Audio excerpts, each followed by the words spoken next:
ஆன்மீக சொந்தங்கள் அனைவருக்கும் அன்பான காலை வணக்கம். நாம் நம்மளுடைய சேனலில் தொடர்ந்து நிறைய சுவாரஸ்யமான ஆன்மீகம் சார்ந்த தகவல்களை தாங்க பார்த்துட்டு வந்துட்டு இருக்கோம். அந்த வரிசையில் இன்றைக்கி என்ன பார்க்க போகிறீங்க அப்படின்னா, இன்றைக்கி பிப்ரவரி மாதம் 17ஆம் தேதி மாசி மாதத்தினுடைய அமாவாசை. இந்த அமாவாசை பார்த்திங்கன்னா எல்லா வளங்களையும் கொடுக்கக்கூடிய அமாவாசை. பொதுவாக ஒவ்வொரு மாதத்தில் வரக்கூடிய அமாவாசையுமே சிறப்பு மிக்கதாக தான் பார்க்கப்படுது. ஏன்னா ஒவ்வொரு அமாவாசைக்கு அப்படின்னு தனித்துவமான தன்மைகள் இருக்குது, சிறப்புகள் இருக்குது. ஸோ அதனுடைய அடிப்படையில் நடக்கக்கூடிய விஷயங்களும் பார்த்திங்கன்னா ரொம்ப ரொம்ப சிறப்பானது அப்படின்னு தான் சொல்லணும். ஸோ அந்த வரிசையில் மாசி அமாவாசை எப்போதும் போல் முன்னோர்களை வழிபாடுகள் செய்யறதுக்குரிய அமாவாசை தான். இருந்தாலுமே கூட இந்த மாசி அமாவாசையில் நீங்கள் முன்னோர்களையோடு சேர்த்து குலதெய்வத்தையும் வழிபாடு செய்தீங்க அப்படின்னா உங்களுக்கு எல்லா வளங்களும் கொடுக்கும்.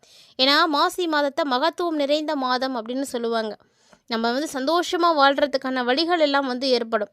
கட்டாயமாக உங்களுக்கு வழிபாடுகள் செய்கிறதுக்கான வாய்ப்புகள் இருக்குன்னா செய்யுங்க. இந்த அமாவாசையில் தான் மயான கொள்ளை பார்த்திங்கன்னா பெரிய அளவில் நடக்கும்.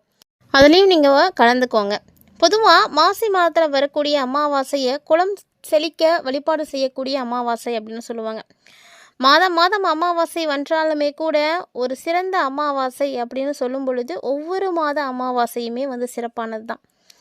இந்த மாசி மாத வாரத்தில் அமாவாசைக்கு என்ன அப்படி ஒரு சிறப்பு அப்படின்னா, இது 12 அமாவாசைகள் வருஷத்துக்கு வந்தாலுமே கூட அமாவாசையினுடைய திதியின் அதிபதி அப்படின்னு பார்த்திங்கன்னா முன்னோர்கள் தான். அதனால தான் ஒவ்வொரு மாதமும் அமாவாசை தினத்தில் முன்னோர்களுக்கு சிறப்பாக நம்ம தூபம் காட்டி தியானம் செய்து அன்னதானம் செய்து வழிபாடு செய்கிறோம். இதெல்லாம் ஏன் செய்யணும்? நம்முடைய குடும்பத்துக்கு நல்லது. நம்முடைய குலம் செழிக்கணும். நம்முடைய முன்னோர்கள் சந்தோஷமாக இருக்கணும். வாழையடி வாழையாக குடும்பம் வளரணும். எந்த ஒரு பிரச்சனைகளும் இல்லாமல் இருக்கணும். இது மாதிரி நிறைய காரணங்களுக்காக அமாவாசையில் வழிபாடுகள் செய்கிறது உண்டு. பொதுவாக மாசி அமாவாசை நாளில் முன்னோர்களுக்கு தர்ப்பணம் கொடுக்கறது அப்படிங்கிறது ரொம்ப நல்லது அப்படின்னு சொல்லுவாங்க. இந்த நாளில் நீங்கள் காலையில் எழுந்திரிச்சு நீராடி விரதம் இருந்து முன்னோர் வழிபாடுகள் செய்யுங்க. ஆறு, குளம், கடல், புனித நீராடுறது ரொம்ப நல்லது. முன்னோர்களுக்கு தர்ப்பணம் கட்டாயம் கொடுக்கணும். அதே மாதிரி இன்றைக்கி மாலையில் பார்த்திங்கன்னா வீட்டில் குலதெய்வத்தை வழிபாடு செய்யுங்க. வீட்டில் குலதெய்வத்தை நீங்கள் வழிபாடு செய்து தான் இந்த அமாவாசை விரதத்தையும் நீங்கள் நிறைவு செய்துக்கணும். அமாவாசை விரதம் இருக்கிறது அப்படிங்கிறது ஒரு சாதாரண விஷயம் கிடையவே கிடையாது. ஏன்னா எல்லாராலையும் இந்த விரதத்தை கடைப்பிடிக்கவும் முடியாது. அப்படி யாரெல்லாம் இந்த அமாவாசை விரதத்தை முறைப்படி கடைப்பிடிக்கிறாங்களோ அவங்களுடைய வீட்டில் எந்த பிரச்சனையும் கட்டாயம் இருக்கவும் இருக்காது. மாலையில் பார்த்திங்கன்னா அவங்களுடைய குலதெய்வத்தை வழிபாடு செய்கிறதுனால முன்னோர்களையும் சந்தோஷப்படுத்த முடியும். அவங்களுடைய மனசை குளிர்விக்க முடியும். அதுக்கப்புறம் பார்த்திங்கன்னா அவங்க ஆசிகளை கொடுப்பாங்க. அவங்க ஆசியை கொடுக்கும் பொழுது குலதெய்வமும் சேர்ந்து அருளாசி கொடுக்கும். யார் ஒருவருக்கு குலதெய்வத்தினுடைய சாபங்கள் இருக்கோ அவங்களுடைய வாழ்க்கையில் அவங்க வளர்ச்சி அடைய முடியாது அப்படின்னு சொல்லுவாங்க. அமாவாசை நாளில் முன்னோர்களுக்கு தர்ப்பணம் கொடுத்து வழிபாடுகள் செய்கிறதுனால தர்ப்பணம் கொடுக்கக்கூடியவங்களுடைய பாவம் மட்டும் கிடையாதுங்க, உங்களுடைய குடும்பத்தில் இருக்கக்கூடியவங்களுடைய பாவம் போகும். உங்களுடைய முன்னோர்கள் என்ன பாவம் செய்திருந்தாலும் அந்த பாவங்களும் கழிந்து போகும். அந்த ஆன்மா நற்கதி அடையும். இது மாதிரி நிறைய விஷயங்கள் இருக்குது. முன்னோர் வழிபாட்டை நீங்கள் மேற்கொள்வதற்கு இந்த அமாவாசை ரொம்ப நல்லது. அப்படி இருந்தீங்கன்னா குடும்பத்தில் ஒற்றுமை கிடைக்கும். பிரச்சனைகள் எதுவும் ஏற்படாது. தோஷங்கள் இருந்தால் நீங்கி போயிடும். குலம் செழிக்கும். குழந்தை பாக்கியம் கிடைக்கும். இது மாதிரி நிறைய நல்ல விஷயங்கள் நடக்கும். நிறைய நல்ல நல்ல அதிர்ஷ்டங்கள் உங்களை தேடி வரும். இதனால் அமாவாசை நாளில் நீங்கள் கட்டாயம் வழிபாடுகள் செய்யுங்க. அதுவும் குறிப்பாக இந்த மாசி அமாவாசை பார்த்திங்கன்னா அவிட்டம் நட்சத்திரத்தோடு இணைந்து வந்திருக்கிறதுனால தர்ப்பணம் கொடுத்தீங்க அப்படின்னா பித்ருக்கள் ரொம்ப ரொம்ப சந்தோஷப்படுவாங்க. அவங்களுடைய மனசு சந்தோஷம் அடையும். தவறாமல் இந்த அமாவாசையில் நீங்கள் தர்ப்பணம் கொடுங்க. அது மட்டும் இல்லாமல் ஏழை எளியவர்களுக்கு உங்களால் முடிந்த அளவுக்கு தான தர்மங்கள் செய்யுங்க. தானத்தில் பார்த்திங்கன்னா உணவு, தண்ணீர், உடை இது எல்லாமே தானம் தான். இதில் எது நீங்கள் தானம் செய்தாலுமே பல ஆண்டுகள் பித்ருக்களுக்கு நீங்கள் சிராத்தம் செய்த பலன் கிடைக்கும். அதனால் மறக்காமல் அமாவாசைக்கு இன்றைக்கி வழிபாடு செய்து பயன்பெறுங்க. இந்த அமாவாசையை தொடர்ந்து வரக்கூடிய நாட்களில் என்ன மாற்றங்களை சிம்மராசினியர்கள் சந்திக்க போகிறாங்க அப்படின்றதையும் பார்த்து தெரிஞ்சுக்கலாம். வீடியோக்குள்ளே போகிறதுக்கு முன்னாடி நீங்களும் நம்ம சேனலை சப்ஸ்கிரைப் பண்ணாமல் இருக்கீங்க அப்படின்னா மறக்காமல் சேனலை சப்ஸ்கிரைப் பண்ணிக்கோங்க. கூடவே பக்கத்தில் இருக்கிற பெல் சிம்பிளையும் கிளிக் பண்ணிக்கோங்க. அப்போ தான் நாங்கள் போடக்கூடிய வீடியோக்கள் எல்லாமே உங்களுக்கு நோட்டிஃபிகேஷனை உடனுக்குடன் வந்தடையும். நீங்களும் பார்த்து பயன்பெறலாம். வாங்க வீடியோக்குள்ளே போகலாம். எந்த ஒரு விஷயமாக இருந்தாலும் ரொம்ப ரொம்ப முக்கியமானவர்கள், முதன்மையானவர்கள் அப்படின்னா அது சிம்மராசினியர்களாக தான் இருக்க முடியும். ஏன்னா இவங்களுக்கு பார்த்திங்கன்னா எப்போதுமே ஒரு தனி இடம் இருக்குது. பலரும் எதிர்பார்க்கக்கூடிய அளவுக்கு தான் இவங்க இருப்பாங்க. ஸோ அந்த அளவுக்கு சிம்மராசினியர்களுக்குன்னு ஒரு மதிப்பு இருக்குது. உங்களுக்கு இந்த காலகட்டங்களில் பார்த்திங்கன்னா சூரியன் சமசப்தமஸ்தானத்தில் இணைந்து இருக்கிறாரு.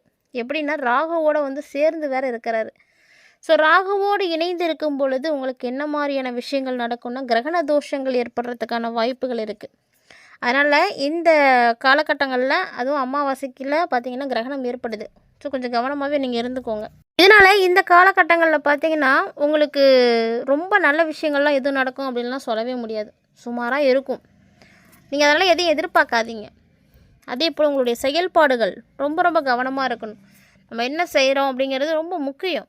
இந்த காலகட்டத்தில் உங்கள் கூட யாரும் போட்டிகளில் வந்து கலந்துக்கிறாங்க அப்படின்னா கலந்துக்கோங்க. அதெல்லாம் ஒன்றும் தப்பு கிடையாது. ஏன்னா கலந்துக்கிட்டீங்க அப்படின்னா வெற்றி உங்களுக்கு தான். ஆனால் கலந்துக்கிறதுக்கு முன்னாடி ரொம்ப யோசிக்கணும். செய்யலாமா வேணாமா அப்படின்ற ஒரு தெளிவுக்கு வந்துட்டு அதுக்கப்புறம் கலந்துக்கோங்க. இல்லைன்னா அதுவும் உங்களுக்கு பிரச்சனையில் போய் முடிஞ்சிடும். ராகு கேது மற்றும் கிரகண தோஷங்கள் எல்லாமே இருக்குது. ஸோ இந்த காலகட்டங்களில் இதனால் நீங்கள் நிறைய பாதிப்புகளை வந்து அடையிறதுக்கு கட்டாயமாக இறை வழிபாடு ரொம்ப முக்கியம். உங்களுக்கு இஷ்டமான தெய்வத்தை வழிபாடு செய்யுங்க. மறக்காமல் குலதெய்வத்தை வழிபாடு செய்யுங்க. இதனால் உங்களுக்கு ஏற்படக்கூடிய பிரச்சனைகள் வந்து குறையும். பணவரவை பொறுத்த வரைக்கும் எந்த பிரச்சனையும் இருக்காது. ஸோ உங்களுக்கு பணம் தேவையான அளவுக்கு கண்டிப்பாக கிடச்சிடும். ஏதாவது ஒரு வகையில் உங்களுக்கு கடனாக கூட எப்படியோ உங்களுக்கு கைக்கு பணம் வரும். பணவரவு உங்களுக்கு சந்தோஷத்தை தான் கொடுக்கும். எந்த வகையிலையுமே உங்களுக்கு பாதிப்பு கொடுக்காது. மேலும் உங்களுடைய எதிர்பார்ப்புகள் எல்லாமே பூர்த்தியாகும். உடல்நிலை நல்லா இருக்கும். சொத்துக்கள் வந்து சேர்கிறதுக்கு வாய்ப்பு இருக்குது. சொத்துக்களால் உங்களுக்கு நிறைய ஆதாயம் கிடைக்கும். மேலும் நீங்கள் ஏதாவது சொத்து வச்சுருக்கீங்க அப்படின்னா அதனுடைய மதிப்புகளானது உயர்றதுக்கு கூட வாய்ப்புகள் இருக்குது. முன்னாடி இருந்ததை விட இப்போது அதுக்கு விலை அதிகமாக கிடைக்கும். ஸோ எப்போயோ வாங்கி போட்ட ஒரு நிலம் இப்போ உங்களுக்கு நல்ல விலைக்கு வரும். அதை நீங்கள் விற்றீங்க அப்படின்னா சந்தோஷம் அடைவீங்க. ஏன்னா தேவையான அளவுக்கு பணம் கிடைக்கும். அந்த மாதிரி நிறைய நல்ல விஷயங்களும் உங்களுக்கு நடக்கும். கிரகண தோஷங்கள் அப்படிங்கும் பொழுது சின்ன சின்ன பிரச்சனைகளை கொடுத்தாலுமே கூட மற்றபடி எல்லாமே நல்லாவே இருக்குது. குடும்பம் அப்படின்னு எடுத்து பார்க்கும்பொழுது ரொம்ப மகிழ்ச்சியாக இருக்கும். புத்திரர்களால் உங்களுக்கு மனமகிழ்ச்சி கிடைக்கும். அந்த மாதிரி சம்பவங்கள்லாம் நிறைய நடக்கும். குடும்ப உறுப்பினர்களும் பார்த்திங்கன்னா உங்களுக்கு தான் ஆதரவாக இருப்பாங்க. நீங்கள் என்ன செய்கிறீங்களோ என்ன சொல்கிறீங்களோ அதை தான் எல்லோரும் கேட்பாங்க. அந்த மாதிரி நிறைய விஷயங்கள்லாம் இருக்குது.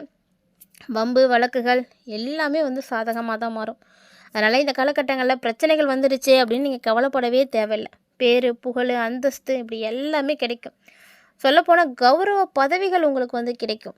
உங்களை தேடி இப்போ பதவிகள் வரும். இந்த பொறுப்புக்கு நீங்கள் தான் சரியான ஆளாக இருப்பீங்க, இந்த பதவியில் நீங்கள் தான் இருக்கணும் அப்படின்னு கௌரவம் கொடுக்கக்கூடிய அளவுக்கு பதவிகள் வந்து கிடைக்கும். அது மட்டும் இல்லைங்க, ரொம்ப நாளாக உங்களுக்கு கிடைக்காம இருந்த குலதெய்வத்தினுடைய அனுகிரகம் இப்போ உங்களுக்கு கிடைக்க போகுது. ஸோ யார் ஒருவருக்கு குலதெய்வத்தினுடைய அனுகிரகம் கிடைக்குதோ அவங்களுடைய வாழ்க்கையில் அவங்களுக்கு பிரச்சனைகள் நிச்சயம் இருக்காது. எவ்வளவு பிரச்சனைகள் வந்தாலும் அது எல்லாமே வந்து தவிடுபடி ஆகிடும். குலதெய்வம் தாங்க முதல்ல. அவங்க நமக்கு கொடுக்கக்கூடிய ஆசைகள் நமக்கு கிடைச்சிருச்சு அப்படின்னாவே போதும். அடுத்தடுத்து நமக்கு நிறைய நல்ல விஷயங்கள் நடக்கும். அதே போல் இந்த காலகட்டங்களில் அவசர தேவை இருக்குது அப்படின்றதுக்காக தயவு செஞ்சு போய் ஏதோ ஒரு நகையை மட்டும் அடமானம் வச்சிடாதீங்க. அப்படி நீங்கள் நகையை வந்து அடமானம் வைக்காமல் ஏதாவது வேறு ஒரு வழியில் சமாளிங்க. ஏன்னா விலை உயர்ந்த பொருட்களில் இப்போ தங்கம் ஒன்றாயிருச்சு. அந்த தங்கத்தை நம்ம அனாவசியமான எந்த ஒரு விஷயத்தையும் பயன்படுத்தி வீணாக்கிடக்கூடாது. விலையுயர்ந்த பொருட்களில் கவனம் செலுத்துங்க. பேச்சில் பொறுமை இருக்கணும். அவசியமான விஷயங்களில் மட்டும் பேசுங்க. தேவையான இடத்துல மட்டும் பேசுங்க. தேவையில்லாத இடங்களில் நீங்கள் பேசுகிறது ஆபத்தானது. எப்படி நீங்கள் இருக்கணுமோ அது மாதிரி இருந்துக்கோங்க. ஏன்னா இல்லை அப்படின்னா உங்களுடைய பேச்சு உங்களுடைய வாழ்க்கையை பாதிச்சிடும். முக்கியமாக சொல்லப்போனால் நிறைய முடிவுகளை தவிர்த்துக்கோங்க. வாழ்க்கையை பொறுத்த வரைக்கும் நம்ம அவசரப்பட்டு எடுக்கக்கூடிய முடிவுகள் நமக்கு நல்லது கிடையாது அப்படின்றத சிம்மராசினியர்கள் புரிஞ்சுக்கிட்டீங்க அப்படின்னாவே போதும். மற்றபடி எல்லா விஷயங்களிலுமே ரொம்ப ரொம்ப விழிப்போடு இருக்கணும், ஜாக்கிரதையாக இருக்கணும், பொறுமையாக செயல்படுங்க, முறையாக திட்டமிடுங்க, எல்லாத்தையும் நேர்மையாக செய்யுங்க, இறை நம்பிக்கையோடு செய்யுங்க. இது எல்லாம் இருந்தால் உங்களுக்கு எத்தனை கிரகப்பெயர்ச்சிகள் ஏற்பட்டாலுமே கூட உங்களை யாரும் அசைக்கவே முடியாது. ஏன்னா நமக்கு புத்தியில் தெளிவு இருக்கணும், நம்ம செய்யக்கூடிய செயலில் நேர்மை இருக்கணும், உண்மை இருக்கணும், உழைப்பு இருக்கணும். இதெல்லாம் இருந்துச்சு அப்படின்னா வேறு யாரால் நம்மளை என்ன பண்ணிட முடியும் அப்படின்ற அளவுக்கு ஒரு தன்னம்பிக்கை அதிகரிக்க ஆரம்பிச்சிடும்.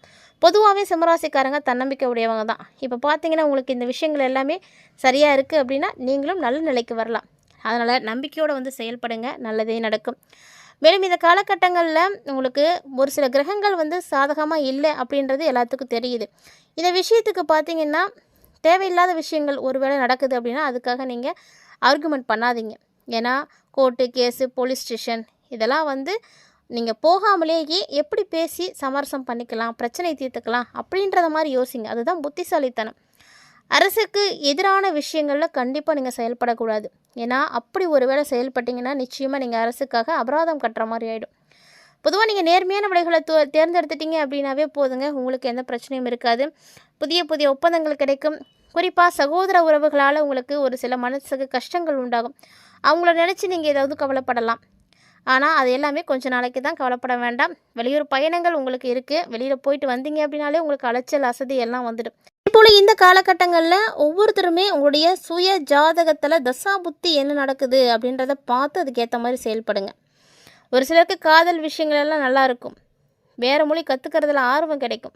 ராகு தசா மற்றும் கேது தசா நடக்கக்கூடியவங்களாக இருக்கீங்க அப்படின்னா கட்டாயம் இந்த டைமில் சுய ஜாதகத்தை பார்த்துக்கோங்க. ஏன்னா ஒரு சிலருக்கு ஜோதிடம், மாந்திரீகம் இதெல்லாம் கற்றுக்கிறதுக்கான ஆர்வம் இருக்கும். எப்படியாவது ஜோதிடத்தை கற்றுக்கணும், பழகிக்கணும் அப்படின்னு நினைப்பாங்க. தியானம் செய்யுங்க. தியானம் செய்கிறது உங்களுடைய மனசை ஒருநிலைப்படுத்தும். நிறைய பிரச்சனைகளை மறக்க செய்யும். தனவரவுகளில் எவ்வளவு நெருக்கடிகளை நீங்கள் பார்த்துட்டு இருந்தீங்களோ எல்லாம் இப்போ சரியாக போயிடுங்க. கவலைப்படாதீங்க. குடும்பத்தினுடைய தேவைகள் நிறைவேறும். விலகி சென்ற உறவுகள் கூட இப்போ உங்களை தேடி வருவாங்க. அந்த அளவுக்கு உங்களுக்கு நல்ல ஒரு மதிப்பு இருக்குது, மரியாதை இருக்கும். அதே போல் இந்த காலகட்டங்களில் வரவுக்கு மீறிய சுப செலவுகளும் உங்களுக்கு இருக்கும். ஸோ வருமானத்திற்கு என்ன விஷயங்கள் செய்ய முடியுமோ அதுக்கு மட்டும் ஆசைப்படுங்க. இந்த பதிவில் நிறைய தகவல்களை பார்த்துருப்பீங்கன்னு நினைக்கிறேன். பிடிச்சிருந்தால் லைக் பண்ணி ஷேர் பண்ணுங்கள். மறக்காமல் கமெண்ட் பண்ணுங்கள். மீண்டும் மற்றும் ஒரு சுவாரஸ்யமான தலைப்பில் சந்திக்கலாம்.